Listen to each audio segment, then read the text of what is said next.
आज का जो पाठ है वो है नीतीय श्लोका। नीतीय श्लोका क्या होता है? नीतीय श्लोका को हम सुभाषितानी भी बोलते हैं और नीतीय श्लोका का अर्थ होता है नीति से संबंधित श्लोक। सुभाषितानी का अर्थ होता है शुभ भाषित, जिसका अर्थ होता है अच्छा वचन, सुंदर वचन। तो आज के इस संस्कृत क्लास में कक्षा 10वीं का जो पीयूषम किताब है उस किताब का 7वां चैप्टर नीति श्लोक आज हम लोग पढ़ेंगे। 10वीं के जो भी छात्र हैं, छात्रा हैं, इस वीडियो को आप जरूर देखें क्योंकि ये वीडियो आपके लिए बहुत ही खास होने वाला है।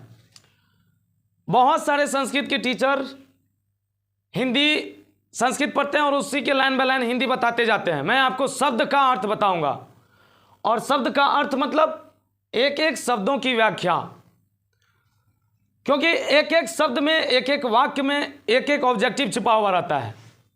तो जब तक शब्दों का अर्थ नहीं समझेंगे तो वाक्य का अर्थ पता नहीं चलेगा और उस चैप्टर का भाव पता नहीं चलेगा, क्योंकि एक एक पंक्ति एक एक ऑब्जेक्टिव्स होता है।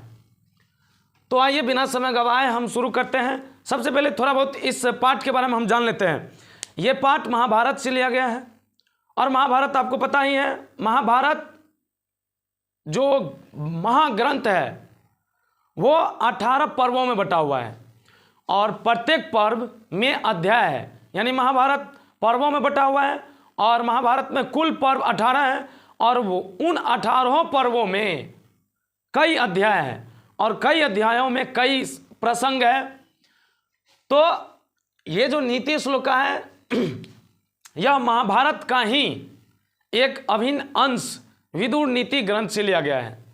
जैसे महाभारत का एक महत्वपूर्ण अंग भगवद गीता है, ऐसे ही महाभारत का एक महत्वपूर्ण अंग विदुर नीति है। भगवद गीता को वेदव्यास जी ने लिखा, महाभारत को भी वेदव्यास जी ने लिखा, लेकिन विदुर नीति को बहुत बड़े मंत्री, धृतराष्ट्र की मंत्री जो थे विदुर जी ने लिखा है, इसीलिए इस ग्रंथ का नाम ही है विदुर नीति।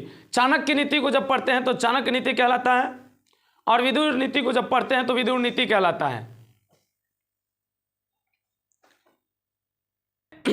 तो चलिए समय बिना बिताए हम शुरू करते हैं। लिखा है अयं पाठ सुप्रसिद्धस्य ग्रंथस्य महाभारतस्य उद्योग पर्वणः अंश विशेष अध्याय 33 से 40 रूपाया विदुर नीते संकलितः। युद्धम आसन्नम प्राप्य धृतराष्ट्रो मंत्री प्रवरम विदुरम स्वचितस्य शांतये कांचित् प्रश्नानां नीति विषयकान् पृच्छति तेषां समुचित उत्तरम विदुरो ददाति तदैव प्रश्नोत्तर रूपम ग्रंथरत्नम विदुर नीति इयम अपि भगवद्गीते महाभारतस्य अंगम अपि स्वतंत्र ग्रंथ रूपा वर्तते। आइए, इसका आपको लगा होगा कि ये सिर्फ संस्कृत पढ़ने के लिए आता है। अब इसका अर्थ समझते हैं। अयं पाठ, यह पाठ, अयं माने यह, पाठ माने पाठ, यह पाठ सुप्रसिद्ध ग्रंथस्य ग्रंथ महाभारतस्य महाभारत के, यह पाठ महाभारत जैसे सुप्रसिद्ध ग्रंथ के उद्योग पर्व के अंश विशेष हो, उद्योग पर्व का अंश विशेष अंश, विशेष हिस्सा अध्याय 33-40, अध्याय 33 से 40 रूपाया रूप में विदुर नीति संकलित, विदुर नीति से संकलित है। अयं पाठ, यह पाठ महाभारत जैसे सुप्रसिद्ध ग्रंथ के उद्योग पर्व के एक विशेष रूपक विदुर नीति से संकलित है, लिया गया है। युद्धम आसन्नम प्राप्य, युद्धम माने युद्ध को, आसन्नम माना होता है निकट, अप्राप्य माना होता है पाकर। प्राप्य में लेप प्रत्यय लगा है जिसका अर्थ होता है कर, पाकर, प्रा धातु से बना है। और धृतराष्ट्र यानी युद्ध को निकट पाकर धृतराष्ट्र ने मंत्री प्रवर से यानी श्रेष्ठ मंत्री से, विदुर से, स्वचितस्य, स्व मने अपने, चितस्य मने स्व मने अपने, चितस्य मन होता है दिल की, हृदय की, शांतये शांति के लिए, कांसित कोई कुछ, प्रश्नानाम प्रश्नों को, नीति विषयकान नीति विषय से संबंधित, पृच्छति पूछते हैं। मतलब युद्ध को निकट पाकर धृतराष्ट्र अपने श्रेष्ठ मंत्री विदुर से अपने चित्त की शांति के लिए कुछ नीति से संबंधित प्रश्न पूछते हैं। तदैव तदैव तत् मन वे ए मन ही, वे ही प्रश्नोत्तर रूपम, वे ही प्रश्नोत्तर रूप, वे ही क्वेश्चन आंसर वाला रूप, ग्रंथ रत्नम ग्रंथ रत्न, विदुर नीति है, वही प्रश्नोत्तर ग्रंथ, वही प्रश्नोत्तर का जो रूप है वह विदुर नीति ग्रंथ के रूप में प्रसिद्ध है।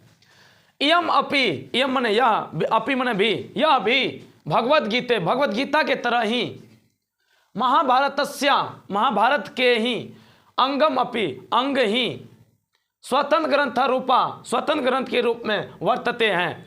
यह भी महाभारत, जैसे भगवद गीता महाभारत का एक अंग है, वैसे ही यह भी महाभारत का ही एक स्वतंत्र अंग है, लेकिन ये भी महाभारत के भगवद गीता के तरह यह स्वतंत्र रूप में ग्रंथ के रूप में प्रसिद्ध है।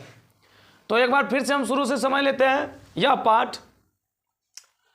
यह पाठ महाभारत जैसे सुप्रसिद्ध ग्रंथ के उद्योग पर्व के अंश विशेष रूप विदुर नीति से संकलित है। युद्ध को निकट पाकर के धृतराष्ट्र अपने श्रेष्ठ मंत्री विदुर से चित्त की शांति के लिए कुछ नीति से संबंधित प्रश्न पूछते हैं और उसका उत्तर विदुर जो है समुचित उत्तर, ठीक ठाक से उत्तर देते हैं। वही समुचित उत्तर जो है, वही समुचित बातचीत जो है, प्रश्नोत्तर जो है, विदुर नीति ग्रंथ के रूप में प्रसिद्ध है। जैसे भगवद गीता महाभारत का एक महत्वपूर्ण अंग है, लेकिन वह स्वतंत्र ग्रंथ के रूप में अपना मान्यता रखता है, ऐसे ही विदुर नीति भी महाभारत का ही अंश है, किंतु वह भी स्वतंत्र ग्रंथ के रूप में अपना एक अलग पहचान रखता है। अब इसमें सोचिए कि कैसा प्रश्नोत्तर हुआ होगा, किस तरह से प्रश्न करते हो। हमको लगता है कि पहले पूछा होगा धृतराष्ट्र आंख से अंधे थे, और आंख से अंधे होने के बावजूद वो अपने मंत्री से सारा कुछ पूछते हैं, और महाभारत का जितना भी खेल हुआ है, जितना भी युद्ध हुआ है, उन सभी युद्धों को संजय ने बताया है धृतराष्ट्र को लाइव डॉक्यूमेंट्री के द्वारा। और अभी जो चल रहा है यह युद्ध को निकट पाकर के चित्त की शांति के लिए यह प्रश्नोत्तर चल रहा है। तो हमको लगता है कि धृतराष्ट्र क्वेश्चन कर रहे होंगे कि हे विदुर, हे मंत्री श्रेष्ठ विदुर, आप पंडित किसे जानते हैं या पंडित किसे कहना चाहिए।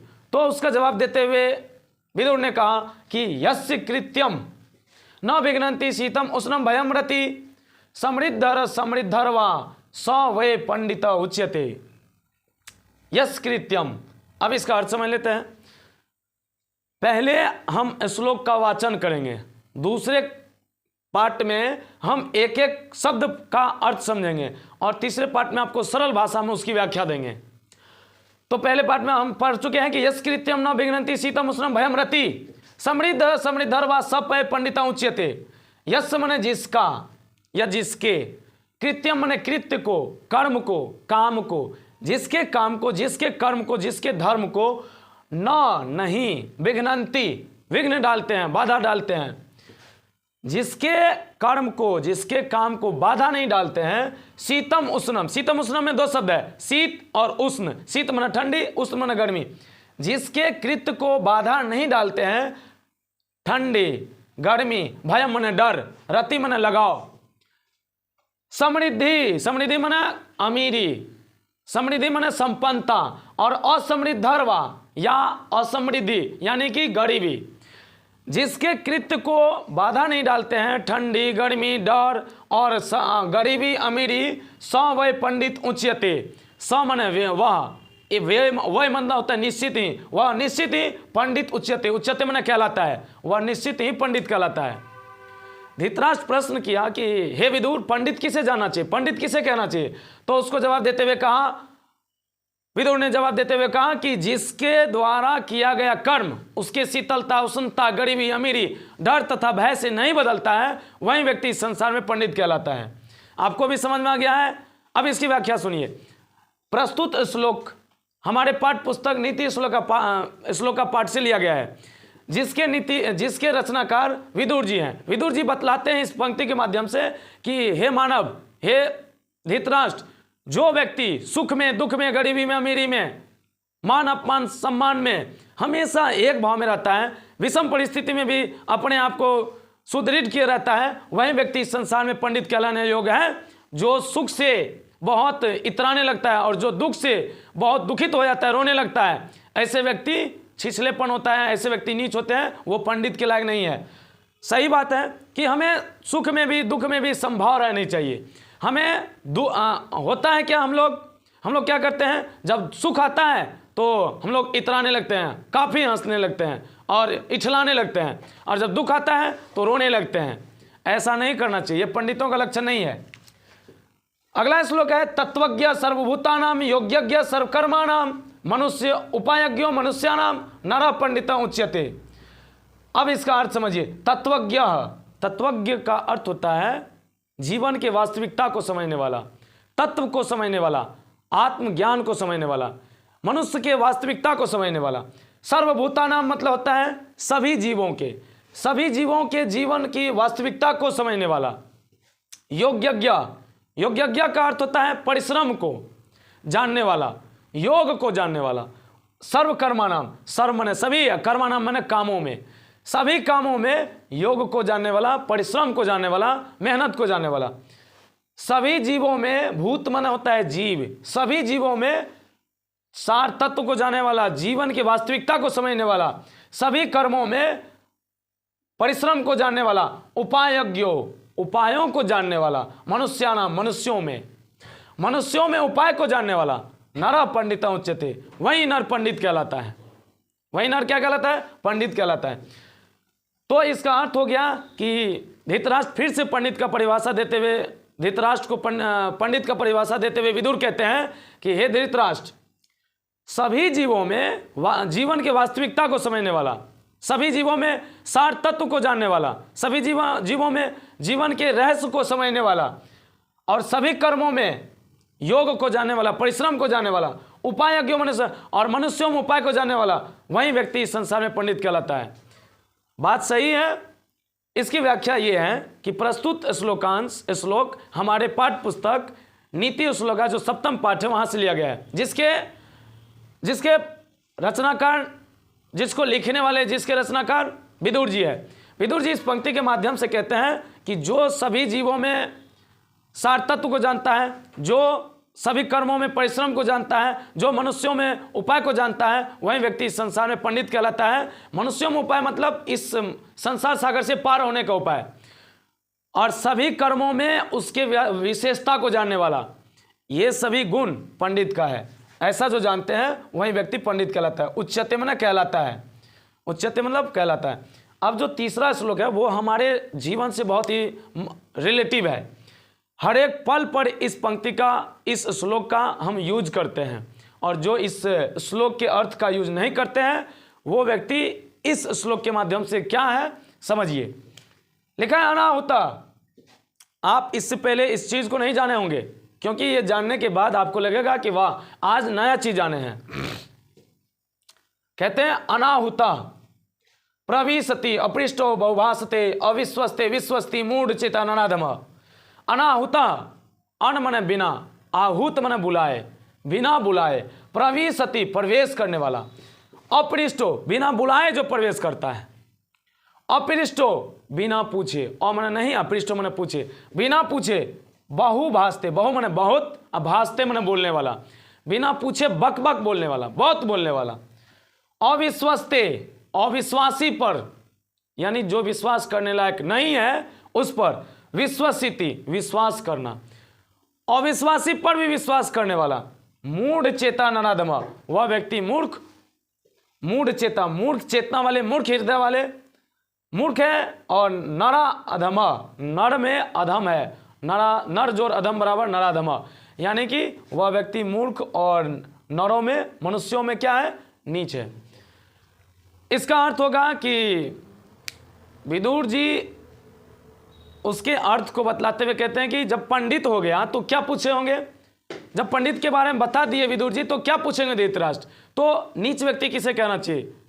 यस या नो? ये पूछे होंगे कि मतलब अगर पंडित इन सभी गुणों के कारण लोग जाने जाते हैं तो नीच व्यक्ति किसे जाना चाहिए? तो विदुर ने जवाब देते हुए कहा कि जो बिना बुलाए प्रवेश करता है और जो बिना पूछे बक बक बोलता है और जो अविश्वासी पर भी, जो आपको कई बार धोखा दे चुका है और आप फिर भी उसी पे विश्वास किए जा रहे हैं, तो ऐसे व्यक्ति, अविश्वासी पर भी विश्वास करने वाला व्यक्ति इस संसार में नीच और नरों में अधम होता है। यह समझ में आ गया? अब आगे चलिए, चौथा श्लोक है। चौथा श्लोक भी बहुत ही महत्वपूर्ण है। एक एक पंक्ति में बहुत ही महत्वपूर्ण रहस्य छिपा हुआ है। यह सिर्फ एग्जाम की दृष्टि से ही नहीं, आपके जीवन की दृष्टि से भी बहुत ही महत्वपूर्ण है। आगे कहते हैं, एको धर्म परम श्रेय क्षमेका शांति रहोत्तमा। शांति रहोत्तमा, देख लीजिए कैसे है, शांति जो उत्तमा, शांति उत्तम। विद्या का परमा तृप्ति, तृप्ति अहिंसा सुखावा। एको धर्म परम श्रेय क्षमेका शांति रहोत्तमा, विद्या का परमा तृप्ति अहिंसा सुखावा। इसका अर्थ होता है एको धर्म, एक धर्म ही, परम माने सर्वश्रेष्ठ, श्रेय माने श्रेष्ठ, सर्व सबसे श्रेष्ठ, परम माने सबसे, अश्रेय माने श्रेष्ठ। एक धर्म ही सर्वश्रेष्ठ होता है। व्यक्ति, जो व्यक्ति धर्म पे चलता है वो व्यक्ति सर्वश्रेष्ठ होता है, जो अधर्मी नहीं होता है वो व्यक्ति सर्वश्रेष्ठ होता है। इस पंक्ति के माध्यम से, विदुर के माध्यम से। आगे पूछे होंगे कि तो इस दुनिया में श्रेष्ठता क्या है? हमको लगता है कि धृतराष्ट्र पूछे होंगे कि नीच व्यक्ति के बारे में जान गए और पंडित के बारे में जान गए, तो व्यक्ति मतलब सर्वश्रेष्ठ क्या है इस दुनिया में?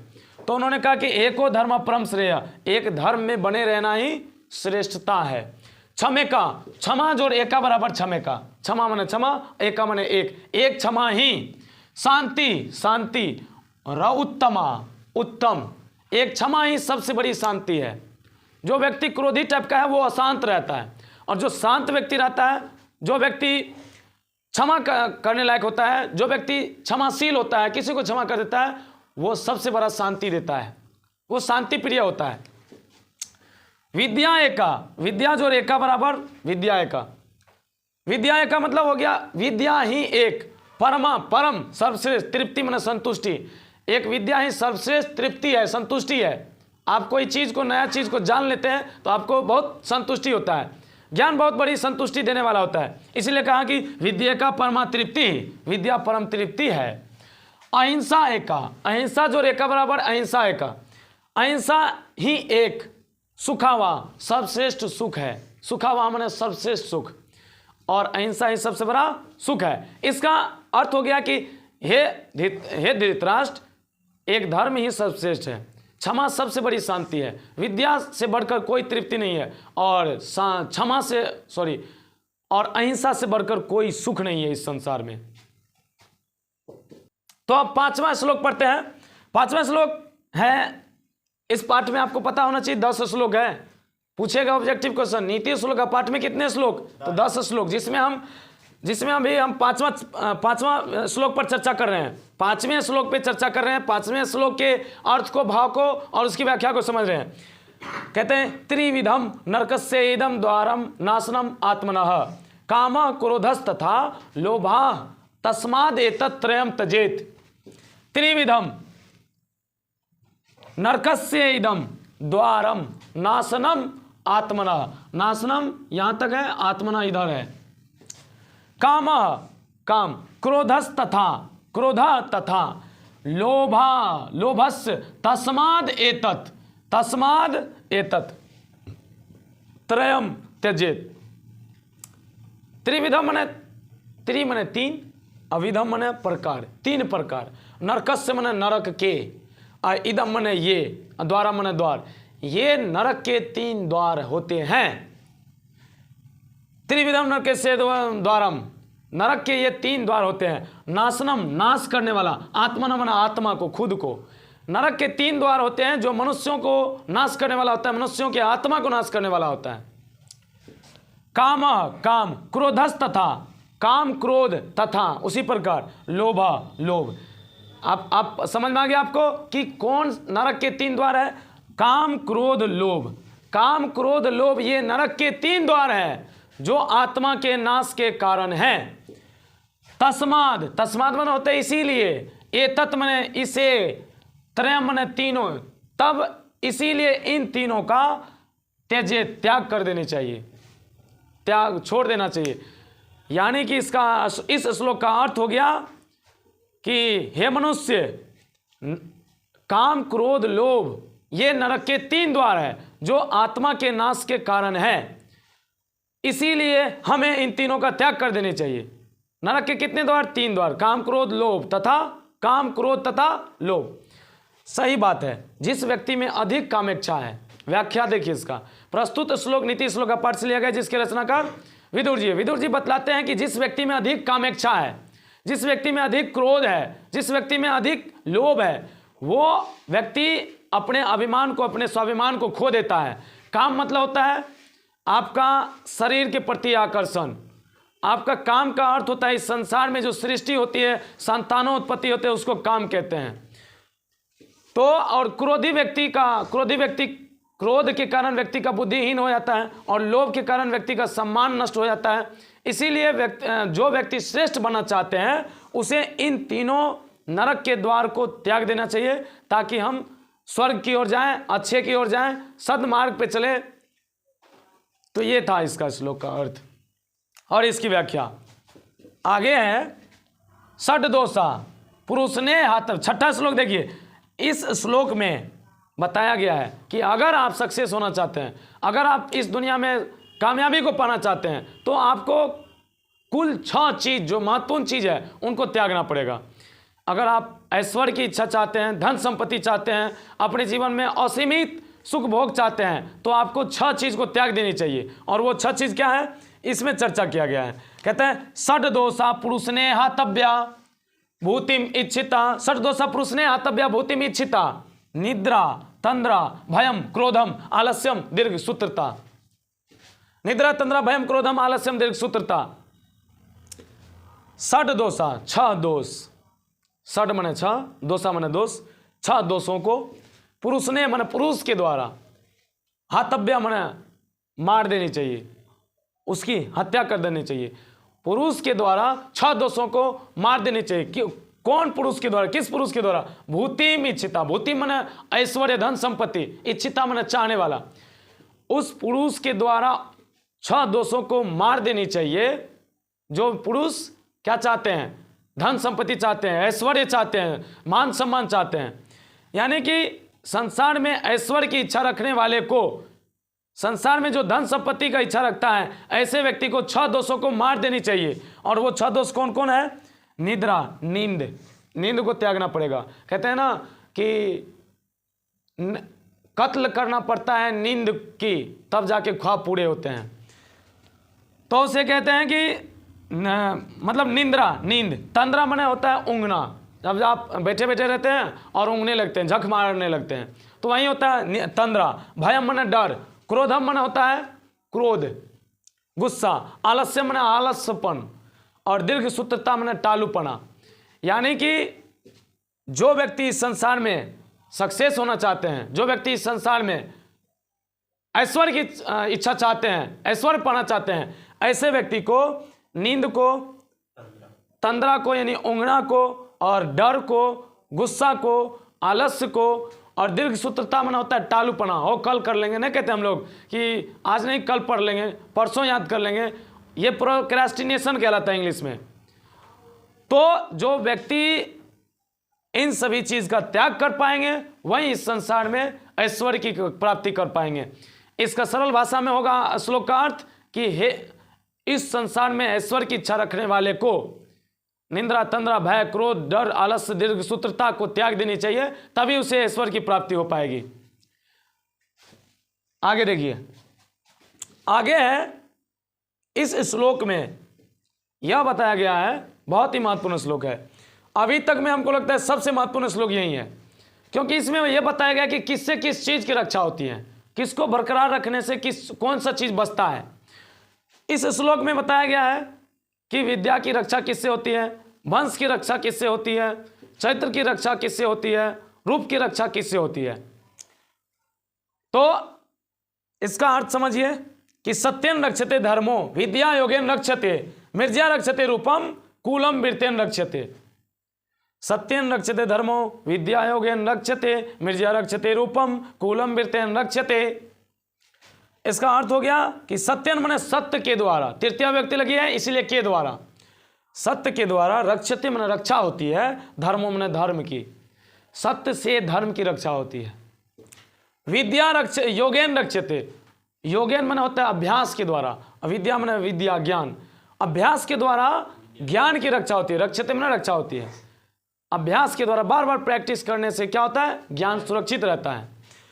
तो अभ्यास के द्वारा ज्ञान की रक्षा होती है और धर्म सत्य के द्वारा धर्म की रक्षा होती है।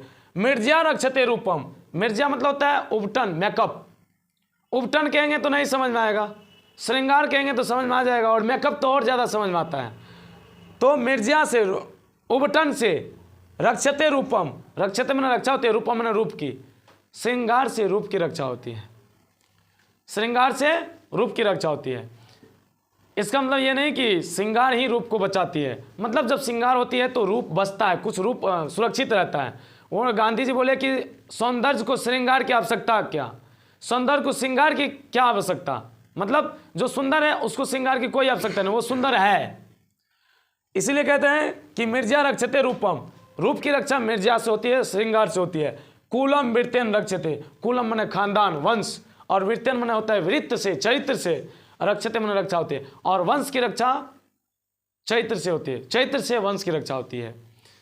एक वंश के नाम को डुबाने के लिए एक पुत्र ही काफ़ी है, और एक वंश के नाम को ऊंचा करने के लिए एक पुत्र की ही काफ़ी है।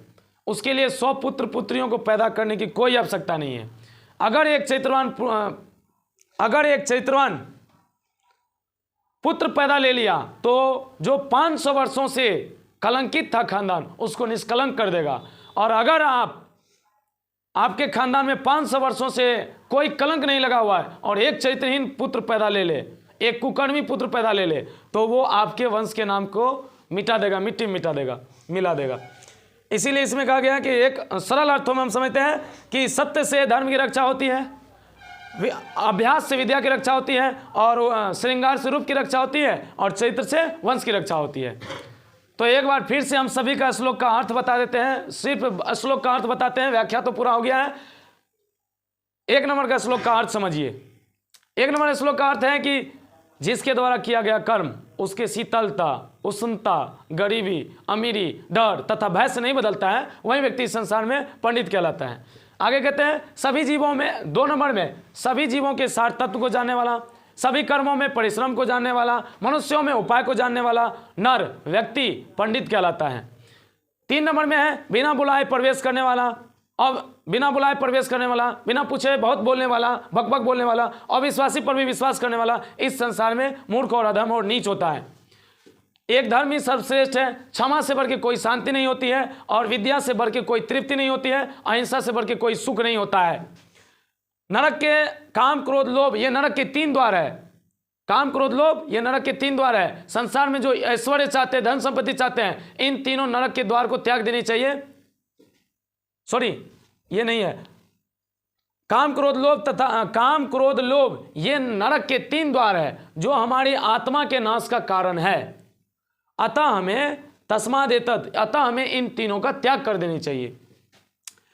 संसार में ऐश्वर्य की इच्छा, 6 नंबर में, संसार में ऐश्वर्य की इच्छा रखने वाले को इन 6 चीज का त्याग कर देना चाहिए। निंद्रा, तंद्रा, भय, क्रोध, आलस और दीर्घ सूत्रता को, टालूपना को।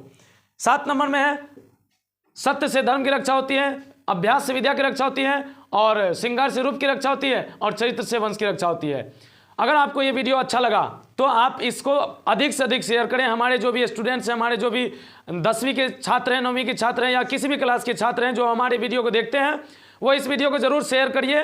और आप लोग फेसबुक पे खूब शेयर करते हैं, यूट्यूब पे आप लोग इस वीडियो को देखा कीजिए, क्योंकि यूट्यूब पे जब आप देखेंगे तो हमें उत्साहित मिलेगा, मोटिवेशन मिलेगा, और हम आपके लिए और बेहतर से बेहतर वीडियो बनाने का प्रयास करेंगे। और आपका एक शेयर, एक लाइक और एक सब्सक्राइब हमारे लिए बहुत बड़ी मोटिवेशन होगी। धन्यवाद, थैंक्स।